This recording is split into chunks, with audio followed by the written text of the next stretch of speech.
নায়িকা শাবনূরকে কেন আরও 10টা নায়িকা নিয়ে স্ক্যান্ডাল হবে? তোমার হাজব্যান্ড একজন অভিনেতা, তৎকালীন সুপারস্টার, বর্তমান সুপারস্টার, ইন ফিউচার সুপারস্টার। তোমার হাজব্যান্ড একজন অভিনেতা, তোমার তো এই ধরনের নোংরা মাইন্ড দরকার ছিল না। তোমার মাইন্ডটা দরকার ছিল বড়, ফ্রেশ, স্বচ্ছ মাইন্ডের দরকার ছিল তোমার। তুমি কেন তোমার হাজব্যান্ড যখন শুটিংয়ে যেত ওইখানে যায় বসে থাকতা? ওনার মনোভাবটা কী ছিল যে আমি যখন তারে পাবো না তাহলে কেউই তারে পাবে না, শাবনূরও তাকে পাবে না। ওনার হয়তো ধারণা ছিল যে শাবনূরকে সালমান ভাইয়া বিয়ে করে নারী নামের কলঙ্ক, ঘৃণ্যতম কাজ, ইতিহাসের বর্বরতা, মানে ইতিহাসের সবচেয়ে বর্বরতাময় কাজ উনি করছে। ওনার যদি ভালো না লাগতো উনি সেপারেশনে চলে যেতে পারতো, সালমান ভাইকে সেপারেশন দিতে পারতো, কিন্তু উনি হত্যাটা করলো কেন? দীর্ঘ 29 বছর পর বাংলা সিনেমার অমর নায়ক সালমান শাহর অপমৃত্যুর মামলাটি হত্যা মামলা হিসেবে আসলে নেওয়া হয়েছে। এরপর থেকেই সবার একটাই দাবি যে এই মৃত্যুর রহস্য আসলে উন্মোচন হোক। তো আমরা এই মুহূর্তে আছি এফডিসিতে, সেখানে সালমান ভক্তরা, বেশ কয়েকজন সালমান ভক্তকে আমরা পেয়েছি, তাদের সাথে আমরা কথা বলবো, আসলে তারা কি চাইছেন এবং তারা কি বলছেন সেটা আমরা জানবো। এই যে আপনারা এখানে আছেন, আমরা দেখছি যে বলছিলেন যে সকাল থেকে এখানে অবস্থান করছে, কি বলবেন নতুন করে আসলে 29 বছর পরও এই যে আপনাদের প্রিয় নায়ককে নিয়ে যে এই আবেগ বা এটি নিয়ে আসলে কি বলবেন? ধন্যবাদ। সেটা হচ্ছে দেখেন 29 বছর কিন্তু অলরেডি পার হয়ে গেছে, শুধুমাত্র অপমৃত্যু মামলা থেকে এটাকে হত্যা মামলায় রূপান্তর করতে এত বছর সময় গেছে। এবং সবচেয়ে বড় কথা হচ্ছে হত্যা মামলার যে প্রধান আসামি এবং অন্যান্য আসামি যারা আছেন, প্রধান আসামি হচ্ছে তার স্ত্রী সামিরা হক, সাবেক স্ত্রী। তো উনাকে এবং যারা আসামি আছে বাকিদেরকে অতি শীঘ্রই গ্রেপ্তার করতে হবে, এটা হচ্ছে আমাদের ভক্তদের পক্ষ থেকে দাবি দেওয়া। যদি অতি শীঘ্রই এটা অ্যারেস্ট করা না হয় আমরা একটা বড় ধরনের কর্মসূচি দেওয়ার চিন্তাভাবনা করতেছি। ভক্তবৃন্দ থেকে প্রয়োজনে মানববন্ধনে যাব এবং আদার্স যে কাজগুলি করা দরকার আমরা সেগুলিই করব। আচ্ছা, আমরা যতটুকু জানি যে আসলে মামলা হয়েছে, আমরা দেখেছি সেই মামলা যারা আসামি, প্রধান আসামি করা হয়েছে সামিরা, তার স্ত্রীকে, সেই সাথে ডন আছেন, আরও বেশ কয়েকজন, আজিজ ভাই সহ অনেকেই আছেন। এই যে আমরা যতটুকু জানি যে তারা দেশেই রয়েছেন, কেন আসলে পুলিশ গ্রেফতার করতে তাদের দেরি হচ্ছে, কি মনে হয় আপনাদের কাছে? দেখেন এটি একটি অনেক চাঞ্চল্যকর একটা হত্যা আসলে, ঠিক আছে। তো যেহেতু ওনারা 29 বছর এটাকে চাপিয়ে রেখেছে, তো এখন 29 বছর পরে এটাই যখন এসে নাড়াচাড়া পড়লো, এটা হত্যা মামলায় রূপান্তরিত হয়ে গেছে অলরেডি। তো যখনই নিউজ এসে অবশ্যই তারা গা ঢাকা দিবে, কারণ যেহেতু অপমৃত্যু মামলা তারা তো একটু নির্বিঘ্নে চলাফেরা করেছে, যেহেতু তাদেরকে অ্যারেস্ট হওয়ার ভয় নেই অপমৃত্যু মামলায়, স্বাভাবিকভাবে ভয় নেই। হত্যা মামলা হলে অবশ্যই তারা অ্যারেস্ট হওয়ার একটা ভয় থাকে, সেই জন্য হয়তো বা তারা গা ঢাকা দিয়েছে।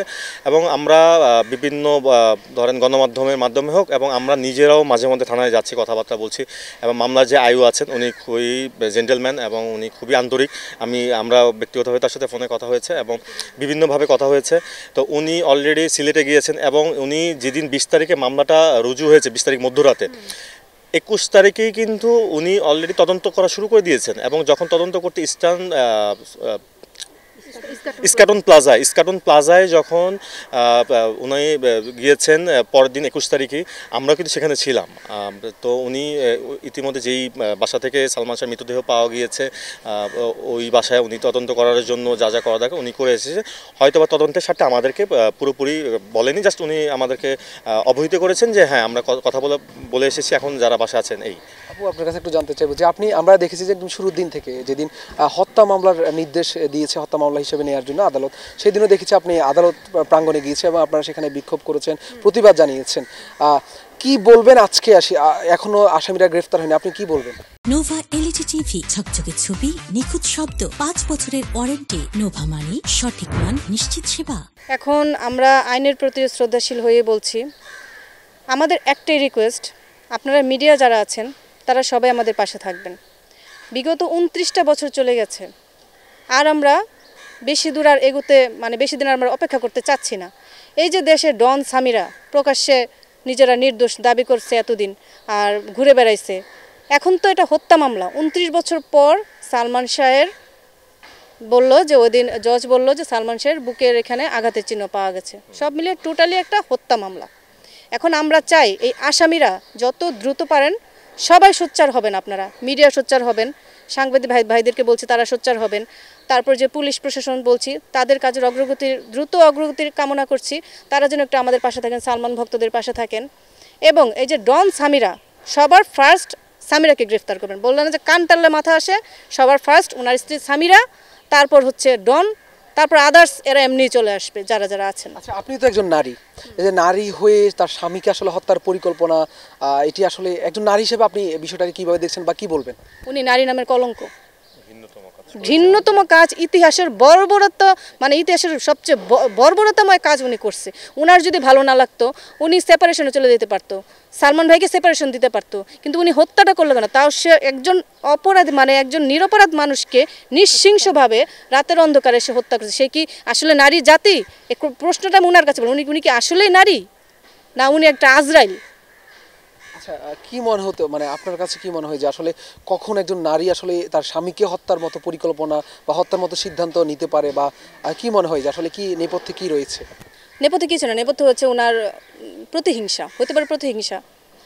কারণ হচ্ছে দেখেন, নায়িকা শাবনূরকে নিয়ে একটা স্ক্যান্ডাল ছিল তখন। আমার কথা হচ্ছে নায়িকা শাবনূরকে কেন, আরও 10টা নায়িকা নিয়ে স্ক্যান্ডাল হবে? তোমার হাজব্যান্ড একজন অভিনেতা, তৎকালীন সুপারস্টার, বর্তমান সুপারস্টার, ইন ফিউচার সুপারস্টার। তোমার হাজব্যান্ড একজন অভিনেতা, তোমার তো এই ধরনের নোংরা মাইন্ড দরকার ছিল না। তোমার মাইন্ডটা দরকার ছিল বড়, ফ্রেশ, স্বচ্ছ মাইন্ডের দরকার ছিল তোমার। তুমি কেন তোমার হাজব্যান্ড যখন শুটিংয়ে যেত ওইখানে যায় বসে থাকতা, হাজব্যান্ড কার সাথে কী করতেছে কী না করতেছে মাইন্ড করতা? এই টাইপের কোনো কিছু তো ওনার ওনাকে দ্বারা চিন্তাই করা যায় না। মানে রুচিহীন একজন মহিলা, সত্যি কথা বলতে যেটাকে বলা হয় রুচিহীন মহিলা। এখন শাবনূরকে কেন্দ্র করে ওনাদের মাঝে একটা বিশৃঙ্খলা সৃষ্টি হয়েছিল, ঠিক আছে, এটা ওনাদের পারিবারিকভাবে ওনারা করতে পারতো, মিটিয়ে দিতে পারতো, কিন্তু উনি সেটা না করে ওনার মনোভাবটা কী ছিল যে আমি যখন তারে পাবো না তাহলে কেউই তারে পাবে না, শাবনূরও তাকে পাবে না। ওনার হয়তো ধারণা ছিল যে শাবনূরকে সালমান ভাইয়া বিয়ে করবে বা কোনো কিছু, যাই হোক আদার্স, এটা আমি বলতে চাই না কোনো কিছু, এটা ওনার মানে ব্যক্তিগত ধারণা। কিন্তু বারবার বলছে যে শাবনূরের সাথে রিলেশন ছিল, উনি নিজে বলছে, নিজের হাজব্যান্ডের কথা নিজে বলে কিভাবে, এটা মৃত ব্যক্তির নাম। উনি তো যে কোনোভাবে কথা বলছে, মার সাথে প্ল্যান করছে, মা 12 লাখ টাকা চুক্তি করছে, চুক্তি করে তারপর ওনাকে মানুষটাকে শেষ করে দিচ্ছে, ইনোসেন্ট মানুষটাকে শেষ করে দিচ্ছে। কারণ ওনারা যেইখানেই থাকুক, যেভাবেই থাকুক, প্রশাসনের প্রতি আমাদের একটাই দাবি, ওনাদেরকে যথাসম্ভব শীঘ্র ওনাদেরকে গ্রেফতার করা হোক। আদারওয়াইজ আমরা সারা বাংলাদেশে মানে যে কোনো একটা কিছু মাঠে নেমে যাবো। আমরা আর বসে থাকবো না। 29 বছর অপেক্ষা করছি, এবার আর আমরা বসে থাকবো না। কেমন শাস্তি তাদের চান আসলে? তাদের ইতিহাসের সর্বোচ্চ শাস্তি চাই, সর্বোচ্চ শাস্তি চাই আমরা ইতিহাসের, এবং সারা বাংলাদেশে যাতে একটা মানে বিশ্বের মানুষ যাতে একটা মানে চিহ্নিত হয়ে থাকে, যে বুঝতে পারে যে না এইটাই হাজব্যান্ডকে এই ওয়াইফ হত্যা করছে, তার মানে এরকম একটা দৃষ্টান্তমূলক শাস্তি চাই, সোজা হিসাব যেটা তার জন্য।